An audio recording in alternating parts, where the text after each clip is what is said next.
শুনাইতেছি।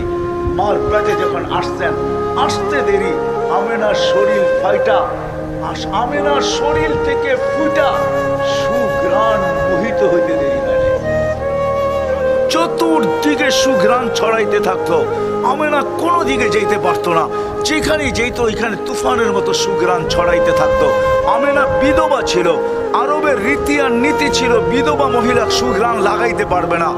আমেনার সুঘ্রাণ যখন পুরা মদিনায় মক্কায় মোহিত হইতেছিল, তো মক্কার মহিলা কেন পুরুষ পর্যন্ত কানা ঘুষায় লেগে গেছে, কথা বলতে শুরু করছে যে আব্দুল মুত্তালিবের পুত্রবধূ পাইল তো পাইল কোথায়, যার স্বামী নাই অথচ সে পুরা মক্কাকে সুঘ্রাণ দ্বারা মোহিত করতেছে। সে যেদিকে যায় ওইদিকে সুঘ্রাণ ছড়াইতে থাকে। কথা একজন দুইজন তিনজনের কান হতে হইতে আব্দুল মুত্তালিবের কানে চলে আসছে। আব্দুল মুত্তালিব ঘরে যায় স্ত্রীকে জিজ্ঞাসা করছে, তোর পুত্রবধূকে জিজ্ঞাসা কর বিধবা হয় আর খুশবু সুঘ্রাণ কোত্থেকে লাগায়, আবার এমন সুঘ্রাণ রাস্তায় বাহির হইতে দেরি, মক্কার পাহাড়ে ওই সুঘ্রাণ বাড়ি খেতে দেরি করে না, কোত্থেকে লাগায়? আব্দুল মুত্তালিবের স্ত্রী বলতেছে, শোনো আমি তোমাকে বলবো বলে ভাবছিলাম, ও যখন গোসলখানার থেকে বাহির হয় আর আমি যখন গোসলখানায় যাই, তখন মনে হয় গোসলখানা যখন কেউ যেন সুঘ্রাণ দিয়ে প্যাক করে দিছে, প্যাক। আমি ভয়ে জিজ্ঞাসা করতে পারতেছি না, এই জন্য এক তো হলো দুঃখে মারা, স্বামী নাই, স্বামীটা দুনিয়ার থেকে চলে গেছে, অল্প কয়েকদিন হলো, পেটে হলো বাচ্চা, দুঃখী বিদায় আমি ওকে জিজ্ঞাসা করতে চাই না। তুমি যখন আজকে বললে চলো দুইজনেই মিলেই জিজ্ঞাসা করি, তো ডাইকা জিজ্ঞাসা করছে, বেটি আমাদের নাক কান কাটা গেল, তুই যেদিকে বাইরে সেদিকে সুঘ্রাণ ছড়াইতে থাকে। না তুই তো বিধবা, তুই সুঘ্রাণ ব্যবহার করিস কেন? আমাদের তো নাক কান কাটা গেল, আমার তো সর্দারিও যেতে পারে, আমি তো লোকের সামনে মুখ দেখাইতে পারি না, মা তুই খুশবু কেন ব্যবহার করিস? আমেনা জবাব দিতেছে না, ওইখানে থুতু নিক্ষেপ করছে, আর নিক্ষেপ করতে দেরি সুঘ্রাণ তুফানের মতো বাহির হইতে দেরি করে নাই। তো বলছে, মা শুধু শরীরে না থুতু পর্যন্ত সুঘ্রাণ, মা শুধু শরীরে না থুতু পর্যন্ত সুঘ্রাণ। বলছে, মা এটা আমার সুঘ্রাণ না, এটা তো আমার পেটেরটা সুঘ্রাণ। মা বলার ছিলাম না, এখন বলতে বাধ্য। যেদিন পেটে আসছে, আসতে দেরি, আসতে দেরি, ঘরের দেওয়ালগুলো আমাকে সালাম দিতে দেরি করে নাই। মা 12 জন রসুল আইসা আমাকে সালাম দিতে দেরি করে নাই। মা আসিয়া, মারিয়াম, উম্মে কুলসুম, মুসা আলাইহিস সালামের বোন, 3 জন আইসা আমাকে মালা পড়াইতে দেরি করে নাই। মা এখন তো ঘরের বালু কণা পর্যন্ত আমাকে সালাম দেয়, দেওয়াল পর্যন্ত সালাম দেয়। বাহিরে যখন রাত্রে যাই তো আকাশের তারাগুলো ছুটে আইসা বলে, আমেনা সালাম, দুজাহানের বাদশা তোর পেটে। বলে মা এইখানেই খেলতো না, আমি যখন বাহির হই তো রৌদ্র পড়ার আগে মেঘগুলা জানি থেকে ছুটে আসে, আমার উপরে ছায়া করতে থাকে, আর মেঘের ভিতর থেকে আওয়াজ আসতে থাকে, আমেনা সালাম সালাম সালাম সালাম। মা বালু উত্তপ্ত থাকে, আমি পা দিতে দেরি, ঠান্ডা হইতে দেরি হয় না। মা পাথর গরম হয়, উত্তপ্ত হয়, হায় হায় আরবের পাথর, বলে আমি পা দিতে দেরি, বরফের মতো ঠান্ডা হইতে দেরি হয় না। সব জায়গার থেকে আওয়াজ আসে, আমেনা তোর পেটে দুজাহানের বাদশা। বলে মা এখানেই শেষ না, আমি যখন কুয়ার পাশে যাই পানি আনার জন্য, তো কুয়ার পানিগুলো আমি আজ পর্যন্ত পেটে আসার পর থেকে মা এই মুহূর্ত পর্যন্ত একদিনও আমি রশি দিয়া পানি উঠাই নাই। আমি কুয়ার পাশে যাইতে দেরি, মা পানিগুলো উঠলে উপরে উঠতে দেরি করে না, আর কলকল শব্দ করতে থাকে, পানিগুলো যেন বলতে থাকে, আমেনা বেজ্জত করে দিলি আমাদেরকে, তুই দুজাহানের বাদশাকে নিয়ে আসলি কেন? তুই আমাদেরকে হুকুম করতি, আমরা বাড়িতে যেয়ে ভরা দিয়ে আসতাম, নিচে চলে যাবে, আমাদেরকে রশি দিয়ে উঠাইতে হবে, তুই যতক্ষণ দাঁড়ায় থাকবি কুয়ার পানি নিচে যাবে না। আমেনা আমরা তোর পানি ভরা দিয়ে আসবো, তোর পানি বাড়িতে পৌঁছায় দিয়ে আসবো, তোর পায়ে পড়ি তুই এখান থেকে যাস না, যতক্ষণ পর্যন্ত আমাদের পানি ভরা না হয়। ওই মুহাম্মদুর রাসূলুল্লাহ যার অস্তিত্ব লাভ হইতে দেরি, সুঘ্রাণ ছড়াইতে দেরি হয় না, উনি আসছেন আমাদেরকে গন্তব্যে পৌঁছানোর জন্য।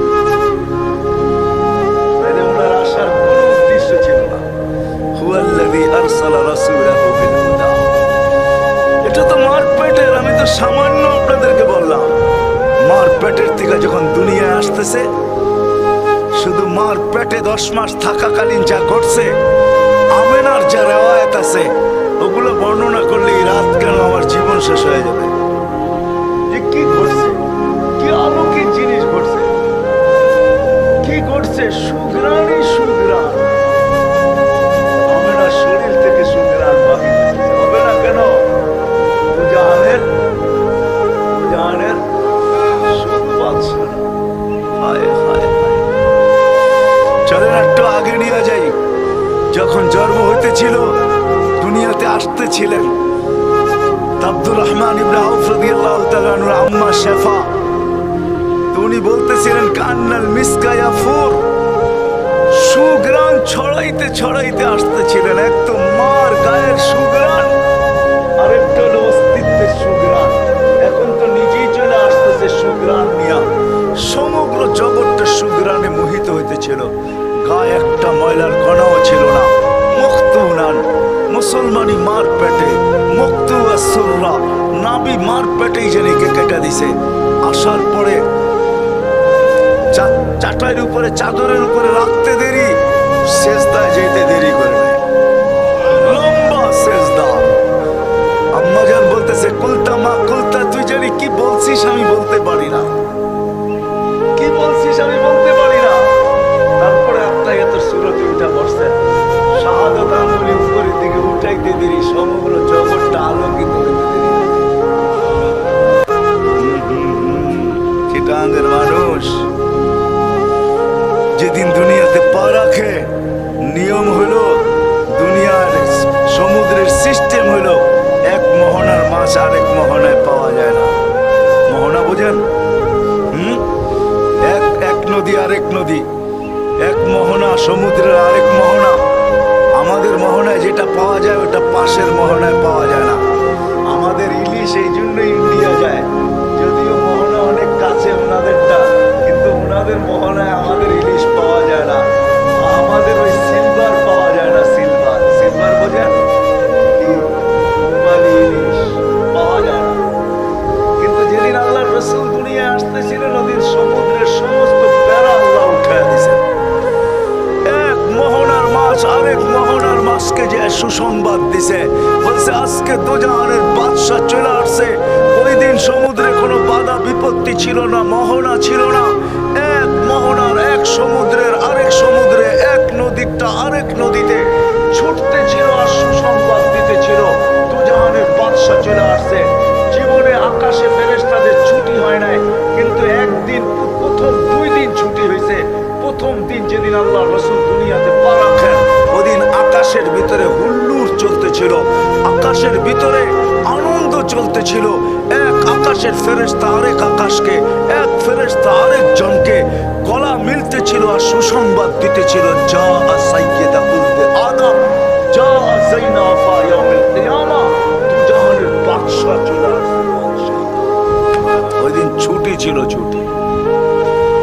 এমনকি এক মহাদেশকে, এক বালুর কণা আরেক বালুর কণাকে, এক ফুল আরেক ফুলকে, এক ফল আরেক ফলকে, এক পাহাড় আরেক পাহাড়কে, এক গাছ আরেক গাছকে, এক প্রাণী আরেক প্রাণীকে।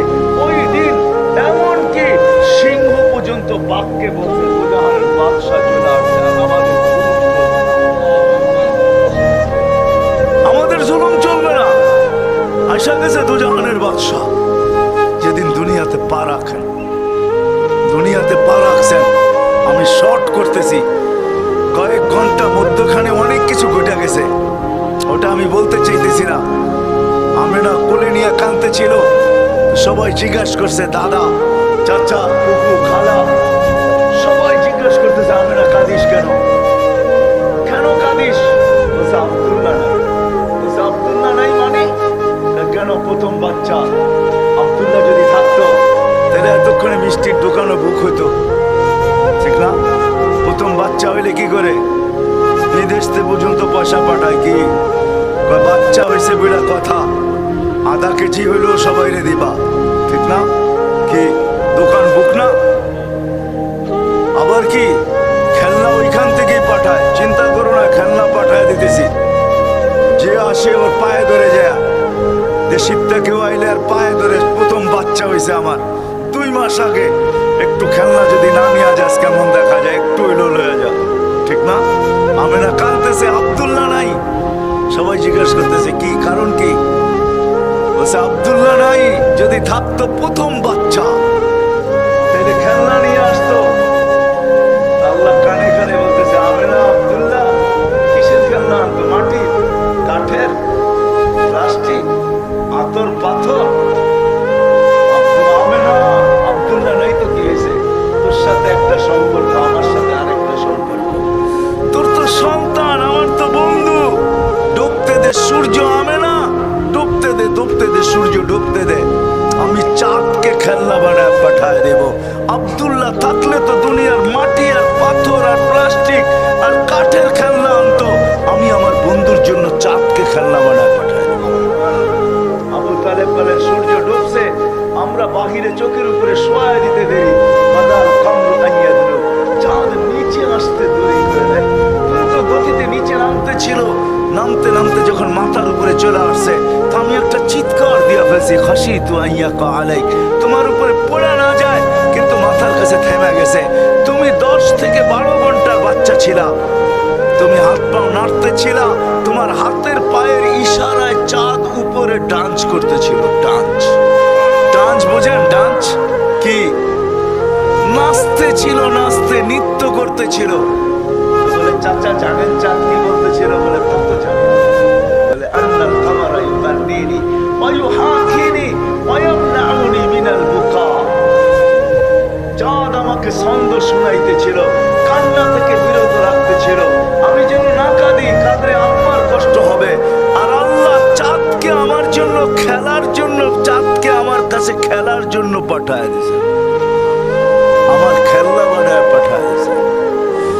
আমি শর্ট করতেছি, অল্প কয়েকদিন যাওয়ার পরেই যখন হাঁটি হাঁটি পাপা হাঁটতে শিখছে, আমেনা কোলে নিয়ে কাঁদতেছে। আবার আব্দুল মুত্তালিব দৌড়ায় চলে আসছে, আবু তালেব চাচারা চলে আসছে, ফুফু চলে আসছে, শাশুড়ি চলে আসছে। বেটি কাঁদিস কেন? বলছে আব্দুল্লাহ নাই। বলছে মানি? বাবা যদি থাকতো, হাঁটতে শিখছে আমার কলিজার টুকরা, তো বাবা আঙ্গুল ধরে হাঁটাইতো, হাঁটাইতে হাঁটাইতে মক্কার অলি গলি ঘুরাইতো, এখানে সেখানে নিয়ে যেত। আজকে আব্দুল্লাহ নাই, কি আঙ্গুল ধরে হাঁটাবে? হাঁটতে তো শিখছে।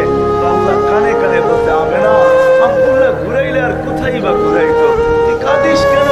আব্দুল্লাহ ঘুরাইলে আর কোথায় বা ঘুরাইতো? মক্কার অলি আর গলি, ওকাত আর মাজান্না, দুটেই তো মক্কায় মেলা হয়, একটা ওকাত একটা মাজান্না, 2 জায়গায় নিয়ে যেত। নাইলে ফুফুর বাড়ি, খালার বাড়ি, নাইলে চাচার বাড়ি, মামুর বাড়ি, নাইলে এতটুকুই ঘুরাইতো।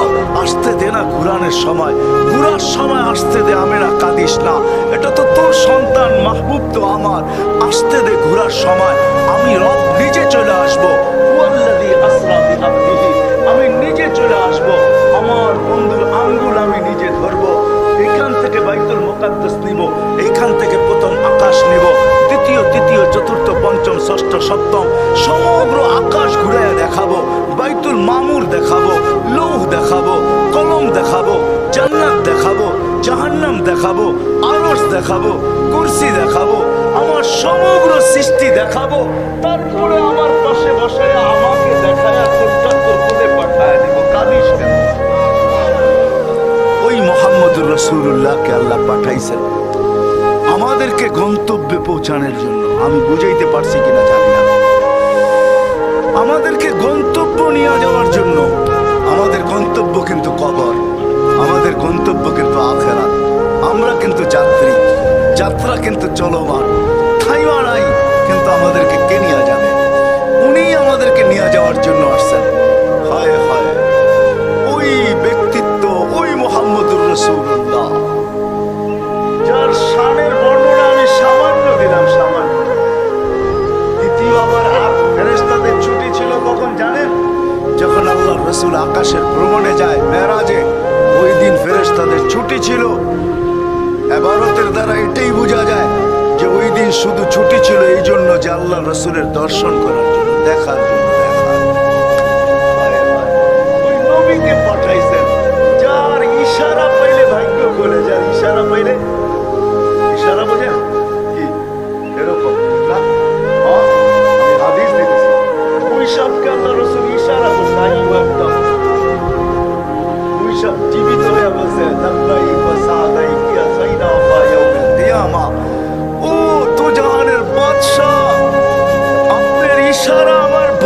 চিরদিনের জন্য খুলে দিছে। যার ইশারা পাইলে ভাগ্য খুলে যায়, যার ছোঁয়া পাইলে ভাগ্য খুলে যায়। ওই খেজুর গাছ যার পিঠের ছোঁয়া পাইছিলেন, আল্লাহ রসুলের পিঠের ছোঁয়া, মেহরাব বানানোর আগে ওটার উপরে ট্যাগ লাগায় আল্লাহ রসুল খুতবা দিতেন। যখন মেহরাব বানানো হয়ে গেছে, মেম্বার বানানো হয়ে গেছে, তো মেম্বারে পা রাখতে দেরি, ওই শুকনা খেজুর গাছ কাটতে দেরি করে নাই, বাচ্চার মতো ফুফায় ফুফায় কাঁদতেছিল। সাহাবা আশ্চর্য হইতেছিলেন, খেজুর গাছ আবার বাচ্চার মতো কান্না। তো আল্লাহ রসুল যে হাত রাখতে দেরি, কান্না থামতে দেরি হয় নাই। তো আল্লাহ রসুল বলে কাঁদতেছিল, আমি আমার পেটের ছোঁয়া পাইতেছিল, এই জন্য সে ধন্য হইতেছিল, সে ধন্য, নিজেকে ধন্য ভাবতেছিল। আমি আজকের থেকে ছোঁয়া ছেড়া দিছি, আমার পিঠের ছোঁয়া ছেড়া দিছি, এই জন্য সে কাঁদতে শুরু করছে। আল্লাহ রসুল সান্ত্বনা দিতেছেন, কান্নার কোনো কারণ নাই, আমার পায়ের নিচে একে ঢুকায় দাও, দাফন করে দাও। আর হাত বুলাইতেছে আর বলতেছে, তোমাকে জান্নাতে নিয়ে যাব, তুমি আমাকে জান্নাতের ভিতরে খেজুর খাওয়াবে। তো সেই বাচ্চার মতো যেরকম চকলেট পাইলে, যেরকম চিপস পাইলে, যেরকম ললিপপ পাইলে, আইসক্রিম পাইলে বাচ্চা থাইমা যায়, এরকম ওই কথার দ্বারা ওই মরা খেজুর গাছের কান্নাও থেমে গেছে। ওই রাসূলুল্লাহকে পাঠাইছেন আমাদেরকে গন্তব্যে পৌঁছাতে। ওই রাসূলুল্লাহ আসছে আমাদেরকে গন্তব্যে নিয়ে যাওয়ার জন্য, আমাদেরকে গন্তব্যে পৌঁছানোর জন্য ওই রাসূলুল্লাহ আসছে। আমি কয়েকটা দেখাইলাম, যার হাতের ছোঁয়া লাগলে, হাতের ছোঁয়া, হাতের ছোঁয়া। আনাস রাদিয়াল্লাহু তাআলা আনহু বলেন যে আমার ঘরের দস্তরখান আমি কোনোদিন পানি দিয়া সাবান দিয়া পরিষ্কার করি নাই। জিজ্ঞেস করছি কি দিয়া করেন? আগুন দিয়া। মানে এই জাদু থেকে শিখলেন দস্তরখান আগুন দিয়ে পরিষ্কার করা যায়?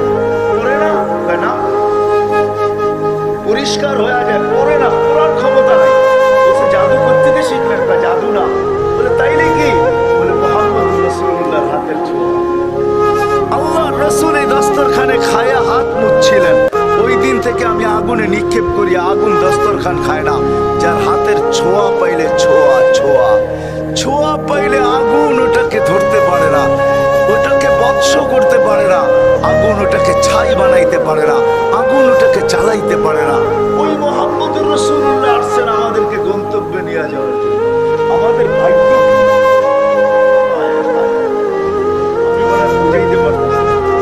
আমাদের ভাগ্য কি? নারীরই ভাগ্য কি, যুবকেরই ভাগ্য কি, পুরুষেরই ভাগ্য কি?